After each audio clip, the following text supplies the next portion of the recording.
इस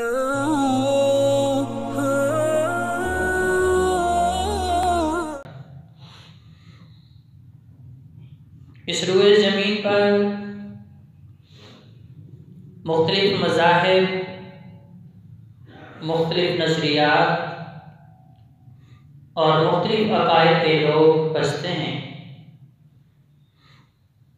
बहुत से ऐसे हैं जो अपने हाथों से तराश के, अपने हाथों से बना के उन्हें अपना इलाह, अपना माबूद समझते हैं। बहुत से ऐसे हैं जो सूरज को अपना खालिक व मालिक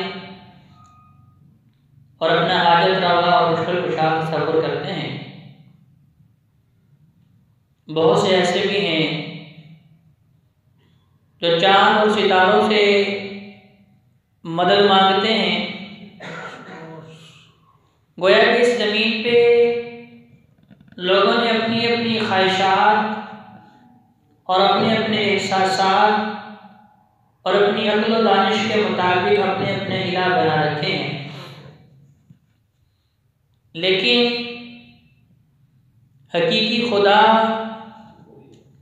हकीकी खालिक, हकीकी मालिक, ज़िंदगी और मौत का मालिक, बीमारी और शिफा का मालिक सिर्फ एक अल्लाह है, जिसने इस सारी कायनात को वजूद बख्शा है।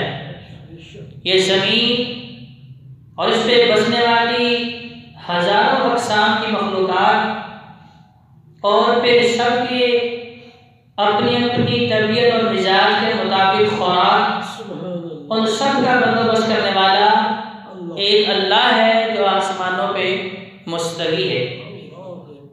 जिस तरह इलाह होने में, माबूद होने में, रब होने में मेरे अल्लाह का कोई शरीक नहीं है, मेरे अल्लाह के कोई बराबर नहीं है, मेरे अल्लाह का कोई हमसर नहीं है, इसी तरह मेरे अल्लाह का कलाम भी ऐसा है कि सरूए ज़मीन पे बड़े बड़े अदीब होंगे, बड़े बड़े अक्लमंद, दानिश्वर, बड़े बड़े पढ़े लिखे होंगे और बड़ी बड़ी उम्दा कलामें भी लिखी होंगी, लेकिन मेरे रब का कलाम ऐसा है जिसका मुकाबला हो सकता। मुशरिकीन मक्का जिन्होंने ये कहा था कि नाउज़ुबिल्लाह मोहम्मद सल्लल्लाहु अलैहि वसल्लम जो कलाम हमारे सामने पेश कर रहा है, जो कलाम हमें पढ़ के सुनाता है, ये तो उम्मी है, ये तो अनपढ़ है, कभी मदरसे स्कूल का मुंह नहीं देखा, तो ये कलाम इसका हम भी बना सकते हैं, इसमें कौन सी बड़ी बात है। तो अल्लाह रब्बुल इज़्ज़त ने फिर चैलेंज दिया, क्या नबी कुल लइन इज्तमाअतिल इंसु वल जिन अला अन यअतू बिमिस्लि हाज़िल कुरआन ला यअतूना बिमिस्लिही, कि अगर ये सारे इंसानों को इकट्ठा कर ले, सारे जिन्नात को इकट्ठा कर ले, सारे पढ़े लिखों को, सारे प्रोफेसरों को, सारे दानिश्वरों को, सबको इकट्ठा कर ले, तो ला यअतूना बिमिस्लिही, मेरे कुरान जैसा, मेरे कलाम जैसा ला सकते नहीं ला सकते। कुरान तो बहुत बड़ा है, 30 पारे हैं, 114 सूरतें हैं। अल्लाह ने कहा अच्छा ऐसे करो कि 10 पारे ही बना के दिखाओ, 10 सूरतें ही बना के दिखाओ, तो इस चैलेंज को भी पूरा कर सके नहीं। फिर अल्लाह तबारक व तआला ने ये भी कहा चलो एक सूरत ही बनाओ। ये नहीं कहा कि बकरा 2.5 पारे इसके बराबर, मुतलक तौर पे कहा कोई एक सूरत, जैसे कुरान की सबसे छोटी सूरत सूरह इखलास है, सूरह कौसर है, कहा इन जैसी कोई एक सूरत भी बना के दिखाओ।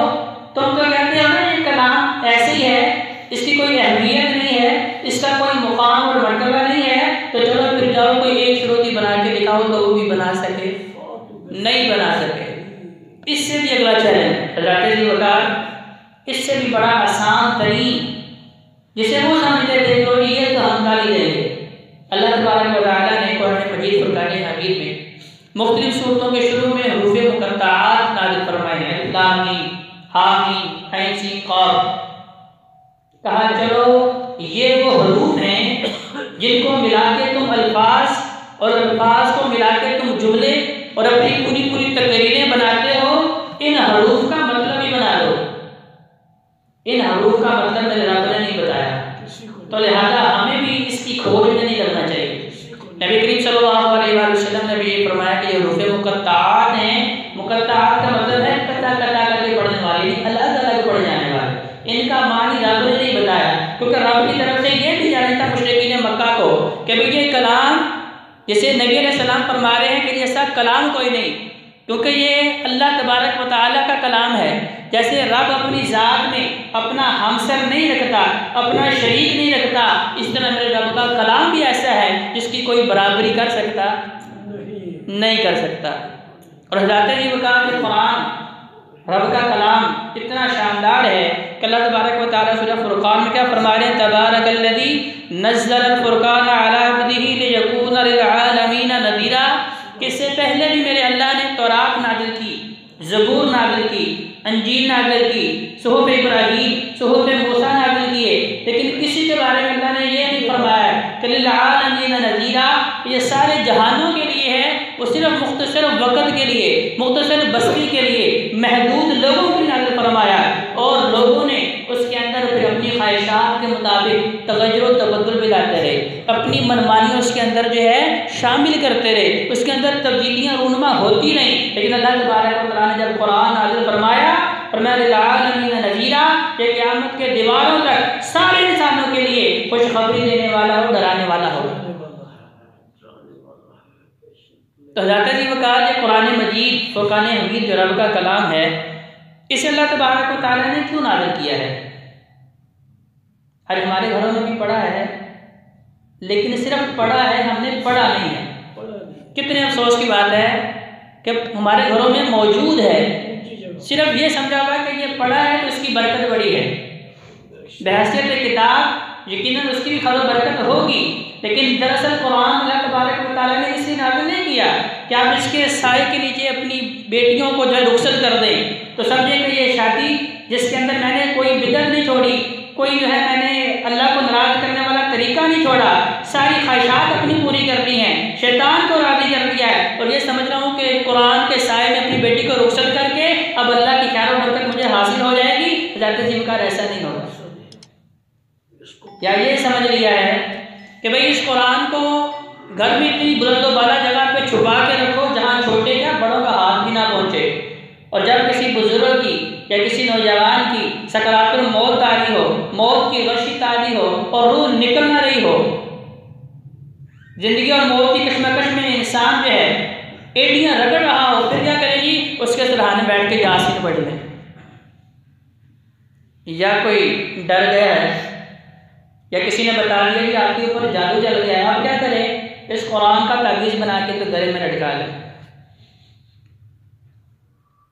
या इससे भी आगे कि जब इंसान इस दुनिया से रुखसत हो गया है, जब उसका नामा अमाल बंद कर दिया गया है, वो किरामत कातिबीन जो इंसान का रिकॉर्ड तैयार कर रहे थे, जैसे ही रूह जिस्म से निकलती है वो दफ्तर बंद कर दी जाते हैं और रब के हजूर पेश कर दिए जाते हैं। अब वही इंसान जिसने शायद सारी ज़िंदगी कुरान को हाथ न लगाया हो, कुरान को कभी सुना ना हो, कुरान को कभी पढ़ा ना हो, कुरान को कभी समझा ना हो, कुरान के ऊपर कभी ज़िंदगी में अमल ना किया हो, अब मिट्टी के नीचे दफन कर दिया है। अब क्या जी? उसके दाएं जानिब खड़े होकर सूरह बकरा का रुकू पढ़ लें और उसके बाएं जानिब खड़े होकर सूरह बकरा का आखिरी रुकू पढ़ लें।